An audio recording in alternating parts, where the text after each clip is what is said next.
Subscribe करें और bell दबाएं ताकि कोई खबर रह न जाए।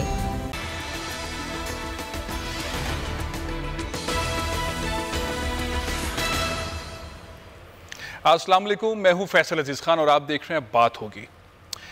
एनआरओ प्लस चाहिए, नहीं देंगे, और इसकी नारेबाजी, इसकी जुमलेबाजी आप पाकिस्तान की कौमी सियासत के अंदर मुसलसल सुन रहे हैं। नवाज शरीफ साहब एक कैदी हैं, उन्हें हुकूमत वापस लेकर आएगी, उनकी चहलकदमियों में बहुत ज़्यादा इजाफा हो गया है। आप देख रहे हैं नई नई तस्वीर आ रही हैं। हुकूमत कहती है कि झूठ बोला गया, उन्हें कोई बीमारी नहीं थी। अपोजिशन कहती है भेजा तो आप नहीं था। अब क्या नवाज शरीफ साहब वापस आएंगे? फिर सवाल ये होता है जो लंदन गया वो कहाँ वापस आता है? तो इस सियासत, कौमी सियासत के अंदर सबसे बड़ी खबर यही है। पाकिस्तान की खारजा पॉलिसी हो, पाकिस्तान की मईशत का मामला हो, सबसे बड़ी खबर उसके लिए कराची होता है। और वो इसलिए होता है कराची कि कराची तकरीबन 60 से 70% वफाक को रेवेन्यू देता है, और कराची सिंध को भी 90-95% रेवेन्यू देता है। तो पाकिस्तान की खारजा पॉलिसी का दारोमदार मईशत पे है। मईशत मजबूत होगी तो खारजा पॉलिसी बड़ी मुस्तनद अंदाज के अंदर आगे चल पाएगी, नहीं तो फिर आपको कॉम्प्रोमाइज़ करने पड़ते हैं, किसी मुल्क के पास जाके हाथ पांव जोड़ने पड़ते हैं, कुछ पैसे दें, कुछ डॉलर दें, स्टेट बैंक में रखे जाएं तो मामला आगे बढ़े। अब इस कराची के साथ हो क्या रहा है? कराची के साथ ये हो रहा है कि मानसून की बारिश है, जिसके बारे में सारी दुनिया बता देती है और कराची वालों को भी पता होता है, महकमा मौसमियात भी बता रही है, फ़ोन के ऊपर भी बताया जा रहा है, सबको पता है कि बारिश होनी है, लेकिन इंतजामात की जिम्मेदारी कोई नहीं लेता। ना लोकल गवर्नमेंट लेती है, ना सिंध गवर्नमेंट लेती है, कोई लेता ही नहीं। बस बारिश होगी, नाले घरों में आ जाएंगे, नाले जब घरों में आ जाएंगे तो तबाहकारी होगी, गाड़ियाँ डूब जाएंगी, खुद ब खुद पानी जाएगा। जब चला जाएगा तो देखेंगे। कोई रिलीफ का इंतज़ाम नहीं होता, कोई ऐसा इंतज़ाम नहीं होता जिन लोगों के घरों के अंदर पानी आ गया है उनको किस तरह से उनको इस मुसीबत से निकालें। लंबे इजलास, लंबी मीटिंगें, लेकिन फैसला अगर देखते हैं तो अवाम खुद ही परेशान है, क्या करें। वैक्यूम है बहुत बड़ा कराची के अंदर, बहुत बड़ा वैक्यूम है। पाकिस्तान पीपल्स पार्टी बहुत एफर्ट करती हुई नज़र आती है, इजलासों के अंदर, मीटिंगों के अंदर। ग्राउंड के अंदर सिनेरियो डिफरेंट है। मुत्तहिदा कौमी मूवमेंट को मेयर मिल गया, मेयर कहता है मुझे इख्तियार नहीं मिला, पैसे नहीं मिले। अब ये सारा सिनेरियो देखकर चीफ जस्टिस ऑफ पाकिस्तान जनाब जस्टिस गुलजार अहमद साहब कहते हैं कि बहुत करप्शन है, नाअहली है, कराची से कश्मीर तक करप्शन हो रही है, इसको ठीक होना चाहिए। और फिर एनडीए में आ जाती है, वज़ीर आज़म पाकिस्तान यहाँ भेज देते हैं। जब एनडीए में आती है तो 3 दिन के अंदर नाले साफ कर देती है। इसका मतलब है काम तो किया जा सकता है। अब इस सारे सिनेरियो के अंदर एक ख्वाब दिखा रहे हैं वज़ीर आज़म पाकिस्तान कि कराची एक बहुत बड़ा शहर है, मेगा सिटी है, मेट्रोपॉलिटन सिटी है, मैं इसके अंदर निज़ाम कुछ और लेकर आऊँगा और उसके लिए मैं सुप्रीम कोर्ट में पटिशन कर चुका हूँ। अब निज़ाम कैसा आएगा? मेयर साहब फारिग हो रहे हैं, 1 हफ्ता बाकी रह गया। इस सारे सिनेरियो के अंदर एक नारा लग जाता है, पीछे से नारा आता है, जो पार्टी काम करने में नाकाम रही, जिसके पास 4 साल तक मेयर रहा, जिसके पास 4 अजला रहे, वो काम नहीं कर सके, वो बारिशों में आ नहीं सके, वो कहते रहे पैसे नहीं मिले, लोग नहीं थे, मशीनें नहीं थी, ये नहीं था, वो नहीं था, ग्राउंड पर नहीं आए। वो मुत्तहिदा कौमी मूवमेंट है जिसकी नाकामी बार बार दिखाई दे रही है, बार बार दिखाई दे रही है। मेयर बार बार कहते हैं मेरे पास वसाइल नहीं है। कल मेरे प्रोग्राम के अंदर कहते रहे, उनसे एक सिंपल सवाल पूछा कि पिछले साल आपको कितने पैसे मिले और आपने कितने काम किए, वो उनके पास जवाब नहीं था। खैर, मुत्तहिदा कौमी मूवमेंट अब क्या सोच रही है, मुत्तहिदा कौमी मूवमेंट किस सिमत, इस पर हम बात करेंगे। मेरे साथ उनके बहुत सीनियर रहनुमा हैं, कौमी असम्बली के मेंबर रहे हैं, मुत्तहिदा कौमी मूवमेंट में पहले, दूसरे, तीसरे नंबर पे हमेशा आते रहे, बहुत दिफा करते हैं, बहुत अंदाज में दिफा करते हैं। सैयद हैदर अब्बास रिजवी साहब दुबई से मेरे साथ इस वक्त बराह रास्त मौजूद है। अस्सलाम वालेकुम हैदर साहब, आप खैरियत से ठीक ठाक हैं? जी वालेकुम अस्सलाम, अल्लाह का शुक्र, आपका उम्मीद है आप भी अच्छे होंगे। जी बहुत बहुत शुक्रिया। कराची का मामला एक वक्त ये था कि कराची का सबसे बड़ा इशू ये था टारगेट किलिंग, फिर था दहशतगर्दी, भत्ताखोरी, सनतकारों को अगवा कर लेना। इस तरह के मसाइल हम एक माजी में देखते आए, सुनते आए। अल्लाह का शुक्र हुआ वो मसले ख़त्म हुए। अब वो जो मसले ख़त्म हुए, अब मामला ये है कि पानी नहीं है, बिजली नहीं है, सनतकार परेशान है, बिलबिला रहे हैं, उनकी सनतों में पानी आ गया है, एक्सपोर्ट उनकी बंद हो रही है, सूरत हाल को सुनने वाला है ही नहीं। MQM मुख्तलिफ ब्रेक्स में गवर्नमेंट के अंदर रही, जब बाकायदा पावर में थी तो सूरत हाल काफ़ी बेहतर थी, अब गैप्स में आती है। लेकिन अब PTI ने कराची को टेक ओवर कर लिया है, MQM उसके कंधे पे बैठी हुई है, साथ साथ हैं, कराची के लोग डूब रहे हैं, सनतकार डूब रहे हैं, सूरत हाल क्लियर नहीं है। इस वक्त MQM की पॉलिसी क्या है, कराची के लोगों को किस तरह रिलीफ देने का सोच रही है मुत्तहिदा कौमी मूवमेंट?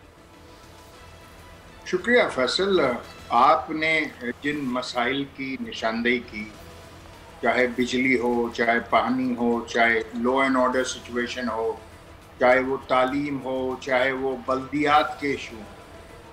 फैसल, मैं ये समझता हूँ कि ये इशू जो है ये एक बड़े इश्यूज के अंदर बंद हैं, और ये तमाम छोटे छोटे इश्यूज हैं जो कि एक्चुअली सिम्टम्स हैं, ये अलामात हैं जो मर्ज को जाहिर करने की कोशिश करते हैं। मगर बदनसीबी ये कि जितने भी लोग इक़्तिदार में रहते हैं, या वो फेडरल गवर्नमेंट में हों या वो प्रोविंशियल गवर्नमेंट में हों, वो अलामात का इलाज करने की तो कोशिश करते हैं मगर मर्ज का इलाज कोई नहीं करता। हम ये समझते हैं, और अगर हम गलत समझते हैं तो आप हमारी तस्दीक फरमाइए। जी जी जरूर कहिए। हम समझते हैं कि कराची एक शहर जो कि 3.5 करोड़ आबादी का शहर है, जब उसको गिना जाएगा 1.5 करोड़, वसाइल मुहैया किए जाएंगे 1.5 करोड़ के हिसाब से, जब पार्लियामेंट में और सूबाई असेंबली में उसकी नशिस्तों को आधा गिना जाएगा, यानी कराची का मैंडेट अगर आज कराची में 20 सीटें हैं तो कौमी असेंबली में 40 होनी चाहिए थी आबादी की बुनियाद पर। अगर सूबाई असेंबली में 52 सीटें हैं तो 102 होनी चाहिए थी। मगर कराची की रिप्रेजेंटेशन या अर्बन सिंध की रिप्रेजेंटेशन जो है वो बाय डिजाइन जानबूझकर आधी की गई। अभी से नहीं, ये कहानी शुरू की है 1972 से, जब मुसलसल कराची की आबादी को मर्दमशुमारी में कम करता चले गई पीपल्स पार्टी, और उसके बाद रिप्रेजेंटेशन आधी हो गई, मसाइल दुगने हो गए, वसाइल कराची वैसे ही फराम करता रहा, जवाब में 2% की भीख मिलती रही, 98% देते रहे। चलें, एक मसला तो हो गया, ये आपने निशानदेही अच्छी कर दी। और चूंकि चीफ जस्टिस ऑफ पाकिस्तान ने रिसेंटली ये कहा है कराची की आबादी 3.5 करोड़ है, जैसे गुलजार अहमद साहब ने कहा, एक पॉइंट आपका आबादी का आ गया, बिल्कुल ठीक है, आगे देखिए। आबादी तो जब आप if you want to improve you have to measure, if you cannot measure you cannot improve. ठीक है, तो जो वसाइल कराची को मिलने, अगर कराची के, मान लीजिए कि अगर कराची के कचरा उठाने पर इखराजात मान लीजिए कि 100 रुपए हैं, और हर महीने अगर 5 रुपए मिले कचरा उठाने की मद में, तो आप कैसे ये मान लेंगे कि जी सारे कराची एक साफ सुथरा शहर होगा? क्या मुंबई पर खर्चा होता है 600 अरब रुपए पाकिस्तानी साल का बजट है, मुंबई शहर का बल्दियाती बजट। जी जी जी, पाकिस्तान के तकरीबन 1800 अरब रुपए हो गए। जी जी, अभी गूगल कर लीजिए। जी जी जी, मैंने कल बताया था, बिल्कुल ठीक कह रहे हैं आप। लेकिन मेयर साहब को छोड़ देनी चाहिए थी कि अगर पैसे नहीं मिल रहे, इख्तियार नहीं मिल रहे, मैं जा रहा हूँ। 32 अरब रुपए। जी, अब आप जरा सोचिए कि ये जो इतना बड़ा गैप है 570 अरब रुपए का, कराची की contribution at the national level 3000 अरब रुपए है साल की। 3000 अरब कराची कंट्रीब्यूट करता है फेडरेशन के साथ जी, और रिटर्न में क्या मिलता है कराची को? 3 अरब रुपए सालाना। 3 अरब रुपए, 3000 अरब कराची कंट्रीब्यूट करे, कराची को मिले 3 अरब रुपए। भाई कैसे होगा? किस तरीके से चल सकता है? इसीलिए मुत्तहिदा कौमी मूवमेंट ये समझती है कि जब तक कराची को एक सेपरेट एडमिनिस्ट्रेटिव यूनिट नहीं बनाया जाएगा, कराची के मसाइल कोई हल नहीं करेगा।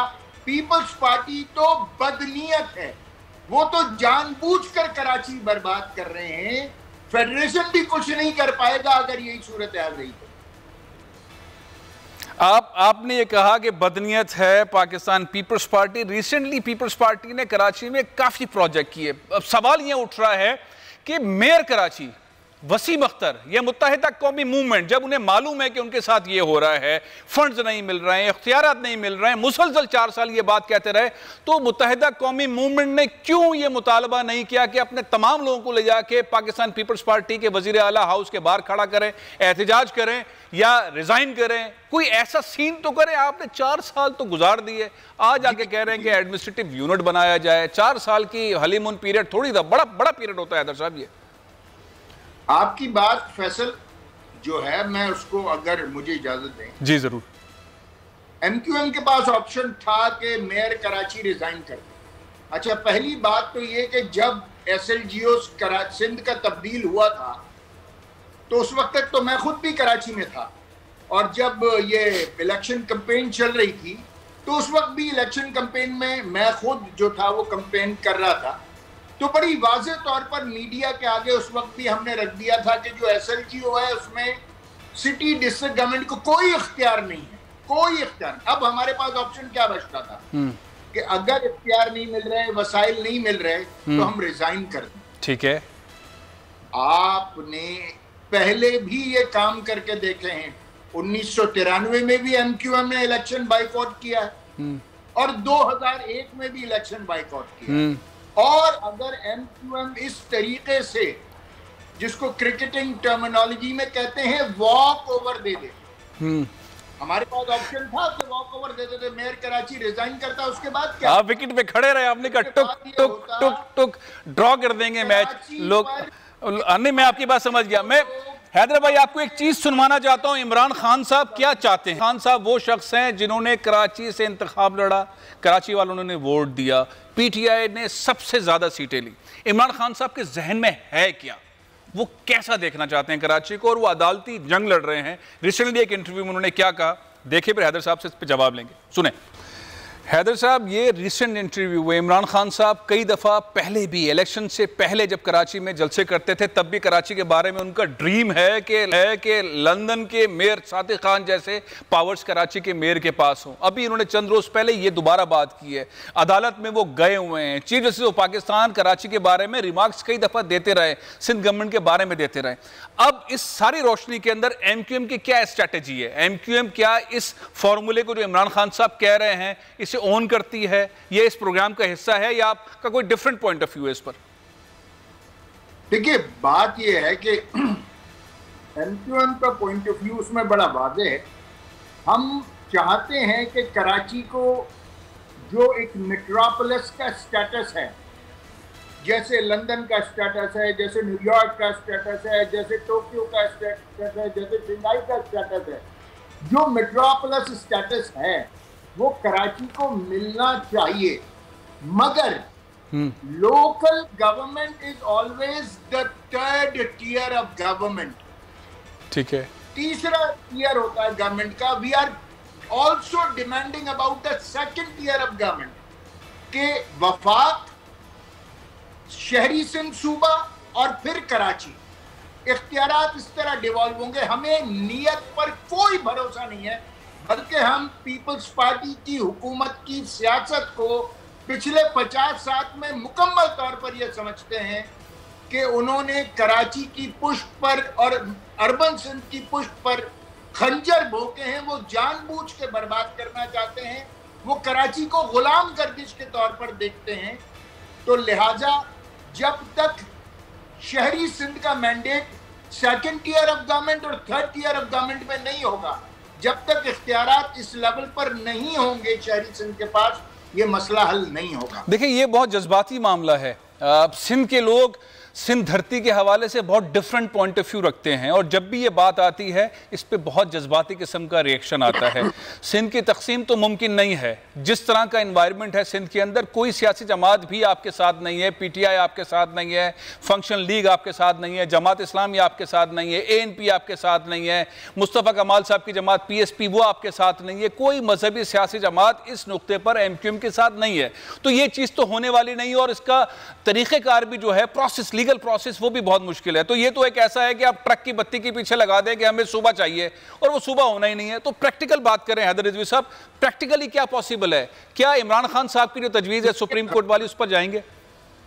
मैं आपका सवाल बिल्कुल समझ गया, मैं जवाब देता हूं। जी जी, मुझे कह लेने दीजिए। जी, दामने एहतियात को हाथ में रखते हुए भी कह लेने दीजिए, और इन ऑल प्रैक्टिकल सेंसेस कह लेने दीजिए कि जिन जमातों का आपने नाम लिया है कराची में उनका कोई मैंडेट नहीं है। अगर कराची के अवाम का मैंडेट कहीं रिफ्लेक्ट होता है तो वो MQM से रिफ्लेक्ट होता है। बाकी जेरी मेंडरिंग आप कुछ भी कर लें, पॉलिटिकल मनूवरिंग आप कुछ भी कर लें, इंतखाबात के नताइज आप कुछ भी दे दें, सिस्टम आपके कहीं भी बैठ जाए, फॉर्म 46 कुछ भी करता रहे, मगर कराची के और शहरी सिंध के अवाम जानते हैं कि उनके मसाइल का हल एक अलहदा एडमिनिस्ट्रेटिव यूनिट में मुज़मिर है। और अगर आप इस बात को बखूबी जानते हैं कि जब अवाम जो जानते हैं वो कर भी लेते हैं, बाकी ये सियासी जमातें जिनका आपने नाम लिया, उनका मैंडेट है क्या कराची में? देखिए, गुजारिश ये है कि जिनका मैंडेट होता है, जो समझते हैं, जो आप दावा कर रहे हैं, इसलिए मैं कह रहा हूं आप दावा कर रहे हैं कि पार्लियामेंट में आपकी जितनी सीट्स हैं, जब भी कोई मुसीबत आई, जो आफत आई है कराची के ऊपर, मुत्तहिदा कौमी मूवमेंट छुट्टी पर रही है। बिजली के मामले में मुत्तहिदा कौमी मूवमेंट नहीं जागी, अभी बारिशों के मामले में आपका मेयर, आपके चेयरमैन नजर नहीं आ रहे हैं। जो ग्राउंड पर सूरत हाल है उसके अंदर MQM तो 4 साल तक कहीं थी ही नहीं। ये मैं बहुत वसूख से कह रहा हूं, बहुत मुश्किल से कोई प्रेस कॉन्फ्रेंस नजर आती है। जब PTI वाले करना शुरू कर देते हैं, जमात इस्लामी KE के अंदर आके बहुत लंबा मुजाहरा कर लेती है, तो सूरत हाल नजर आती है। नहीं तो MQM ने तो छोड़ दिया इस शहर को। आज आप ये दावा कर रहे हैं कि हमारा वोट बैंक है। सबसे ज्यादा वोट कराची से PTI को मिले हैं। आप कोई भी बात कहें, आपकी जमात या कोई और भी कहे, वजीर आजम पाकिस्तान को यहां से मुंतखब किया गया, सबसे ज्यादा वोट PTI ने मिली। अलग बात है PTI परफॉर्म नहीं कर पाई, आप कमेटियों की सूरत में कर रही है। शहर की सूरत हाल बदल चुकी है। और अगर वाकई आपकी बात ठीक है तो फिर आपके लोगों को लोगों के दरमियान होना चाहिए था। फंड और इख्तियारात के मामले को साइड पर रखकर ग्राउंड पर तो नजर आते, ग्राउंड पर तो नजर ही नहीं आया MQM की कोई लीडरशिप। देखिए, मैं आपसे अर्ज कर रहा हूं कि हाथ कंगन को आरसी क्या है और पढ़े लिखे को फारसी क्या है। बल्दियाती इंतखाबात अब होने वाले हैं, बहुत अच्छी तरह अंदाजा हो जाएगा। और वो तमाम लोग कि जिन्होंने बुलंदो बांग दावे किए थे और जिनके बारे में आपका ये ख्याल है कि उनको भी बहुत ज्यादा वोट मिले, अगर उनकी परफॉर्मेंस देख लें तो वो भी आपकी समझ में आ जाएगी। चले, बहुत बहुत शुक्रिया हैदर अब्बास रिजवी साहब। एक ब्रेक ले रहा हूँ, ब्रेक के बाद सबको शामिल करूंगा। पाकिस्तान की जो रीढ़ की हड्डी है मईशत की, सनतकार, वो बहके बहके घूम रहे हैं, कोई उनको फ़ोन नहीं उठा रहा है। उनके सनतों में पानी भर गया है, कंटेनरों में पानी आ गया है, एक्सपोर्ट करनी है, ना बिजली है, ना गैस है, ना कोई पूछने वाला है, ना फ़ोन उठाने वाला है। सूरत हाल हो क्या रही है इस शहर के साथ? इस वक्त के बाद एक नया पहलू।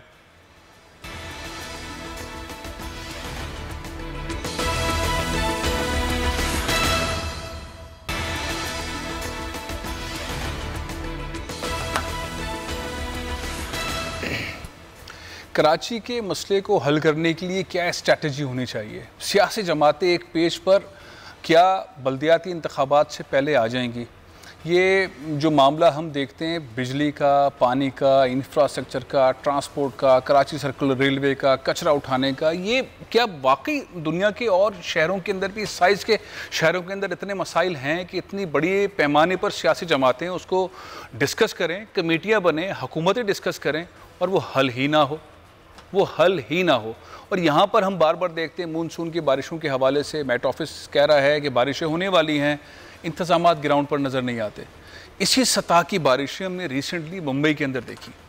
वहाँ की जो इंतज़ामिया थी उसने जिस अंदाज से काम किया वो देखने के काबिल था। पानी घरों के अंदर 3-3, 4-4 फुट था, लेकिन उस पानी को निकालने के लिए पूरा एक रोल प्ले किया गया। ना सिर्फ उस पानी को निकाला गया बल्कि फिर एक रिलीफ का मामला शुरू हुआ। जिनके अमलाक ख़राब हो गई उनको पैसे दिए गए, पूरा सर्वे हुआ, उनको इमदाद दी गई। जिनकी गाड़ियाँ ख़राब हो गई उनको इमदाद दी गई।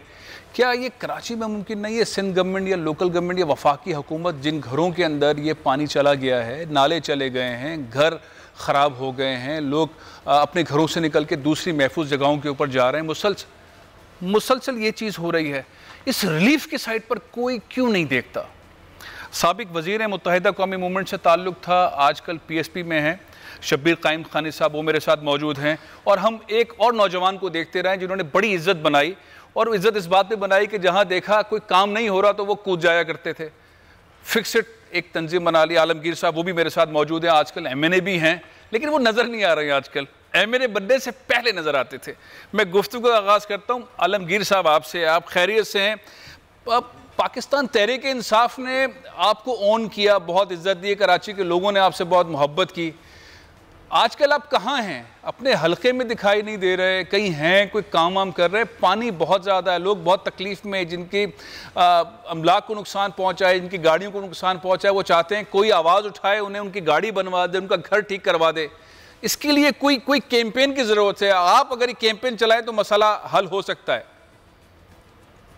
भाई पहले तो बहुत शुक्रिया अपने शो में लिया। वो आपसे मैं किस बाजार से खरीद के लाऊं जो दिखाऊं कि मैं कहाँ हूँ?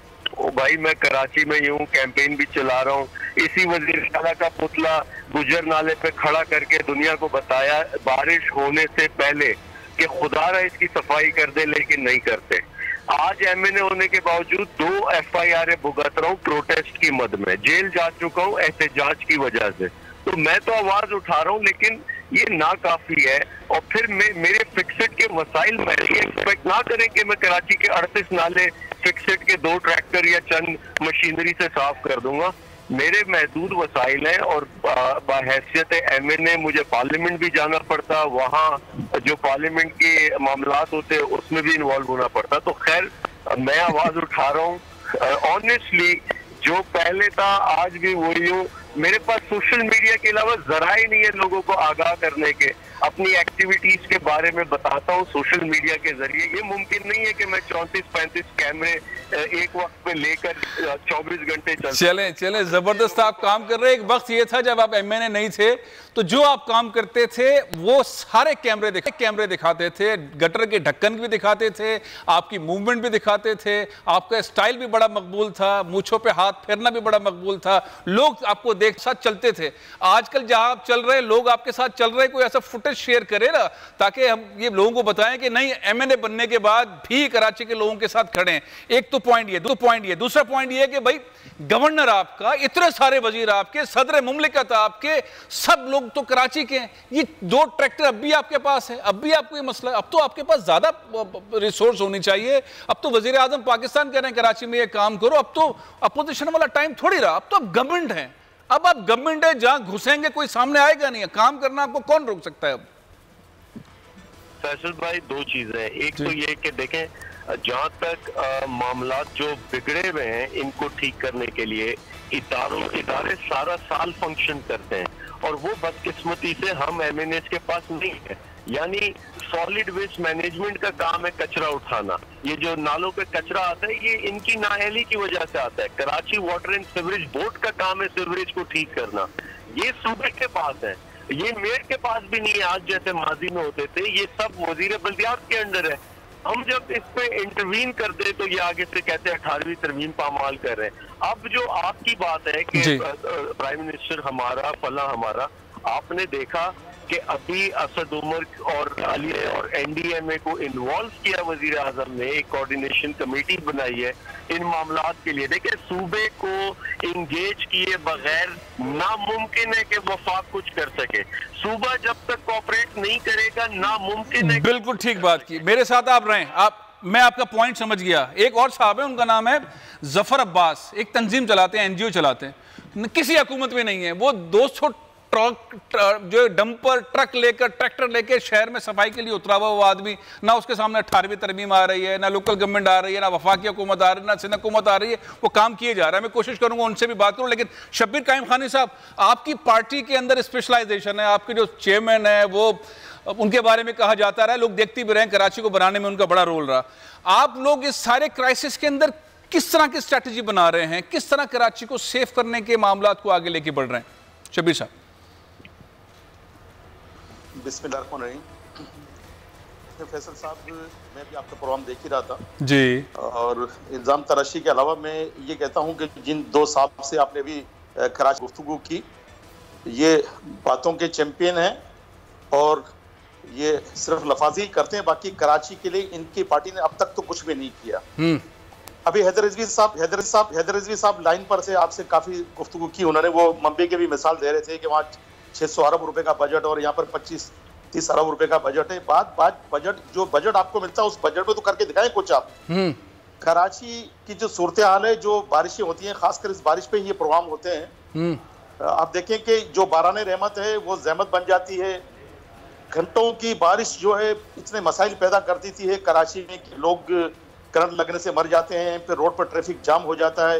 ये जिम्मेदारी किसकी है? ये जिम्मेदारी ये शहरी हुकूमत है, उनकी जिम्मेदारी है, वो उससे बरीजुमा हो नहीं सकते। और फिर सूबाई जो हुकूमत है ये उनकी भी जिम्मेदारी है, और फिर वफाक की भी जिम्मेदारी है। सर इस पे तो हमने बहुत मातम कर ली है, अब तो आगे चल रहे हैं कि स्ट्रेटेजी क्या बनाई जाए। मैं सईद उस्मान साहब को भी गुफ्तगू में शामिल कर लेता हूं। सनतकार बहुत परेशान है, नॉर्थ कराची एसोसिएशन के साबिक सदर हैं। मैं आपके पास आ रहा हूं शब्बीर भाई, वापस आ रहा हूं आपके पास। मैं सिर्फ इनसे एक पॉइंट ले लूं। सईद उस्मान साहब, इंडस्ट्री की क्या सूरत हाल है जरा बताइएगा। एक्सपोर्ट हो रही है, बिजली है, पानी है, गैस है, सिस्टम चल रहा है आपका? सईद उस्मान साहब लाइन ड्रॉप हो गई, दोबारा मिलाते हैं। शब्बीर भाई आप अपनी बात पूरी कर लीजिए। मैं चाह रहा था सनतकारों को शामिल किया जाए, क्योंकि जो गुफ्तगू कर रहे हैं आलमगीर साहब बहुत जबरदस्त बात करते हैं, लेकिन आप भी बहुत अच्छी बात करते हैं, सारी पार्टीज के लोग अपना मौक़िफ़ देते हैं। असल मामला तो सहूलत प्रोवाइड करना है सनतकारों को कि वो एक्सपोर्ट करें, रोजगार का सिस्टम चलाएं, और वो हर जगह फंस जाते हैं थोड़े थोड़े पास। जी शब्बीर भाई। नहीं, सनतकार ज़ाहिर है उनको भी शामिल किया जाए, मशावरत में भी शामिल किया जाए, क्योंकि कराची आपको पता है एक मुआशरब है जी, और कराची में हजारों सनतें हैं छोटी बड़ी मिला के, और जो एक्सपोर्ट करती हैं दूसरे ममालिक को, तो यकीनन ये ज्यादती होती है। जब कराची डिस्टर्ब होता है तो सनतें सब, पूरा शहर डिस्टर्ब हो जाता है, पूरा मुल्क डिस्टर्ब होता है। जी जी। लेकिन अफसोस ये है कि जिन लोगों को आवाम ने, जिस तरह वो बात कर रहे थे कि हमें मैंडेट मिलता है, वाइट पार्टी एमक्यू में जिसको मैंडेट मिलता है कराची से, तो मैंडेट कोई आज थोड़ी मिला आपको, 30 साल से मैंडेट मिल रहा है। लेकिन 30 साल में आप देखें कि 30 साल पहले शहर कैसा था। ये इस शहर में ट्रांसपोर्ट का निजाम कितना बेहतर था। यहाँ पे लोकल ट्रेनें चला करती थी, यहाँ पे कराची ट्रांसपोर्ट सर्विस की बसें रोड पे दौड़ती हुई नजर आती थी। कराची कितना साफ सुथरा होता था, जबकि उसके लिमिटेड, उसके वसाइल तो महदूद उसका बजट था। लेकिन आज इतना बजट होने के बावजूद भी कराची में आप मैंडेट लेते रहे, वोट लेते रहे, लेकिन जब भी कराची पे बुरा वक्त आया तो दुम दबा के आप भाग जाते हैं। सही बात है। आप टीवी पे आकर आपका पॉइंट आ गया, आपका पॉइंट है शब्बीर भाई, आपके वापस आ रहा हूँ। सईद उस्मान साहब, क्या सूरत हाल है सनतों की? बिजली है, पानी है, गैस है, सूरत हाल ठीक है, एक्सपोर्ट हो रही है? उस्मान साहब सर आवाज में डिस्टॉर्शन बहुत है, आपकी आवाज समझ में। मैं ये पूछ रहा था कि जो कराची में सनतकार हैं उनकी सूरत हाल क्या है? उनके पास बिजली है, पानी है, एक्सपोर्ट हो रहा है, इस सारे सूरत हाल में कोई शिकायत तो नहीं है आपको? सर शिकायत है भी और नहीं भी। अच्छा, शिकायत का मसला ये है, शिकायत का मसला सर ये है कि इस वक्त जो सूरत हाल जो सनतों को दरकार है, उसमें सबसे बड़ा मसला जो है वो आ गया है कॉस्ट ऑफ डूइंग का जी। क्योंकि इस वक्त जो है वो कॉस्ट ऑफ डूइंग इस तरीके से बढ़ रही है। अभी रिसेंटली जो है गैस के अंदर नाफिज किया गया है, जो अगस्त से इंडस्ट्री से वसूल किया जाएगा, जो 470 अरब रुपए है जी। उस 470 अरब रुपए ने इंडस्ट्री को जो है पूरा इस वक्त बिठा दिया है। और ये 470 अरब रुपए इंडस्ट्री कहाँ से लाके दे, जबकि सुप्रीम कोर्ट का ये फैसला बहुत क्लियर फैसला है कि ये जिन लोगों ने आगे कंज्यूमर से चार्ज किया उनसे वसूल किया जाएगा। लेकिन इन्होंने तमाम इंडस्ट्री पर वो लाद दिया है, और उसकी अब वसूली जो है वो अपना स्वीट साउदर्न गैस जो है वो करने जा रही है। तो ये जब ये वसूली की जाएगी तो इंडस्ट्री तो टोटली बैठ जाएगी, नहीं आती कि ये पे कर सकेगी। इसके लिए मुतालिका महकमों से राब्ता। मैं एक ब्रेक ले रहा हूं सईद उस्मान साहब, आपके पास वापस आता हूं इस ब्रेक के बाद।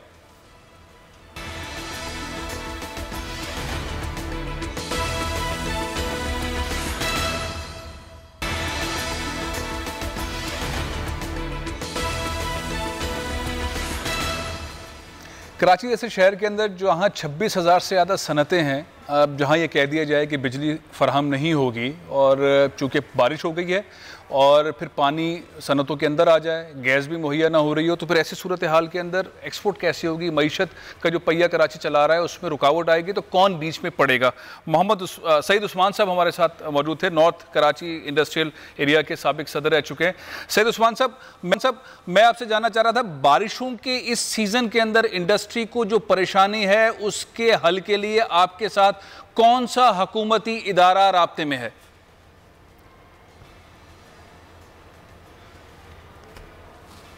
शब्बीर कायम खानी साहब, ये जो हम देखते हैं बहुत सारे इदारे हैं जो बड़े मुतहर्रिक रहते हैं और जब कोई सनती मामला हो तो उसमें फ़ौरन आ जाते हैं। दुनिया भर के अंदर तो सनतकार बड़े VVIP होते हैं हुकूमतों के और सियासी जमातों के। हमारे मुल्क में ज़रा सनतकारों को उतनी लिफ्ट नहीं कराई जाती सिवाय इसके कि जब उनसे फ़ंड लेना हो।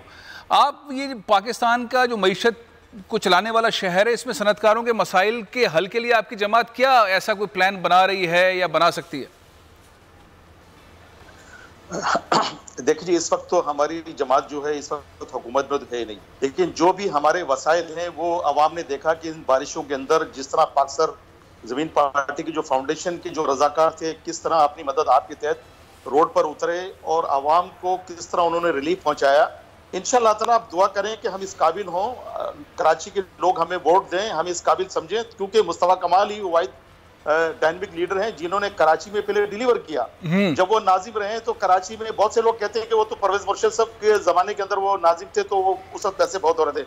तो उस जमाने के अंदर तो कमर नवेद जो हैदराबाद के नाजिम थे वो भी उसी जमाने में और उसी पार्टी के नाजिम थे। तो उस वक्त उनके कायद ने उनकी पत्नियां क्यों नहीं ली, फिर मुस्तफा कमाल क्यों पत्नियां ली?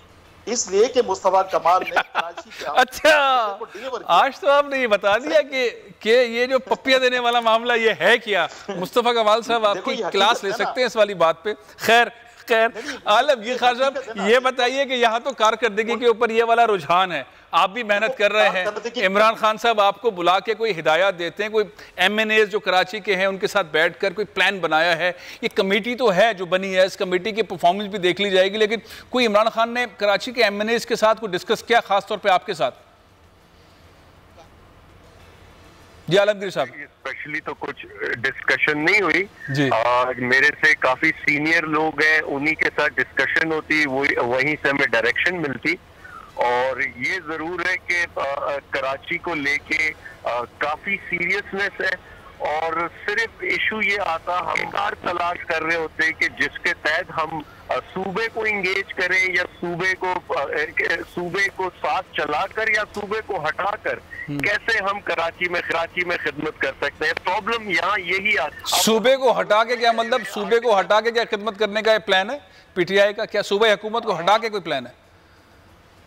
जिस तरह हमने कोर्ट में आर्टिकल 140 और आर्टिकल 149 के लिए जो वहाँ के बल्दियाती निज़ाम की मजबूती के लिए और जिस तरह वफाक इंटरवीन कर सके आर्टिकल 149 के लिए सुप्रीम कोर्ट की मदद ले रहे हैं। और साथ ही जहाँ ये जो कोऑर्डिनेशन कमेटी बनी, इसके 4 डोमेन्स हैं बेसिकली जो प्लान करना है। एक सड़कें, दूसरा जो ड्रेनेज है, नाले, तीसरा कचरा और जो मेन शाहराएं सड़कें, इनके लिए ये कोऑर्डिनेशन कमेटी बनाई है। और उसमें ये देखना है कि इनकी सोर्स ऑफ फंडिंग कहाँ से होगी, आया वफाक के PSDP से या जो प्रोविंस का ADP है वहां से, और दीगर जो सोर्स पब्लिक प्राइवेट पार्टनरशिप या जो इंटरनेशनल मॉनेटरी एजेंसीज है वहां से। तो ये अभी सारा प्लानिंग प्रोसेस है। इंशाल्लाह चूंकि इसमें हमारे जो अस्करी नुमाइंदे हैं वो भी इसमें मौजूद है, तो इंशाल्लाह एक अच्छी एफर्ट होगी और नतीजा निकलेगा। रही बात फैसल भाई जफर का, आपने जिक्र किया, जफर मेरे भाइयों से बढ़ के, और नो डाउट वो बहुत जबरदस्त काम कर रहे हैं शहर में। अल्लाह उसकी खिदमत मजीद बढ़ाए और मजीद कबूल करे। और जो फिक्सेड के रजाकार काम कर रहे हैं शहर में, देखिए रजाकारों से मैं मामला सारे नहीं हल कर सकता, लेकिन हम अपनी एफर्ट करते, कंट्रीब्यूट करते शहर की बेहतरी के लिए, और वो हम करते रहेंगे। चलें, जो आपने एक पॉइंट लिया ना, एक पॉइंट है शबीर कायम खानी साहब की जमात का भी इस पे नुक्ता नजर ले लेते हैं कि PTI 2 चीज़ों पे प्लान कर रही है। जो आलमगीर साहब ने कहा कि बहुत सारे इदारे भी साथ शामिल है, सुप्रीम कोर्ट में जो है वो सूबाई खुद मुख्तारी के हवाले से भी कोई बात हो रही है, बल्दियाती मामला के हवाले से भी बात हो रही है। PSPs के ऊपर क्या नुक्ता नजर रखती है शबीर कायम खानी साहब इस सारे मामले में? देखिए जी, असल जिम्मेदारी ये सूबों की है ना। अगर जब सूबे काम नहीं करेंगे तो फिर यकीनन वफाक भले इंटरवीन करे, क्योंकि ये जो कराची या जो सूबा है ये कोई मकबूजा कश्मीर थोड़ी है, तो ये वफाक के अंडर में आता है ना। तो ये वफाक की जिम्मेदारी बनती है कि जब आप ना आए, जब आप डिलीवर ना कर पाएंगे, जब आप आवाम, आपके अमल से आवाम जब परेशान होगी, तो यकीनन फिर वफाक की जिम्मेदारी बनती है कि आवाम फिर वफाक इंटरवीन कर और यहाँ के मसाइल को हल करे। तो अगर वफाक ऐसा कर रहा है तो वेलकम, हमने तो खुशामदीद कहा है कि असल बात ये कि आवाम के मसले हल होने चाहिए, कराची के मसाइल हल होने चाहिए। बहुत बहुत शुक्रिया शब्बीर कायम खानी साहब, आल साहब, बहुत बहुत शुक्रिया। प्रोग्राम का वक्त खत्म हो गया, इंशाल्लाह अगले हफ्ते फिर मुलाकात होगी। इजाज़त दीजिए। पाकिस्तान जिंदाबाद।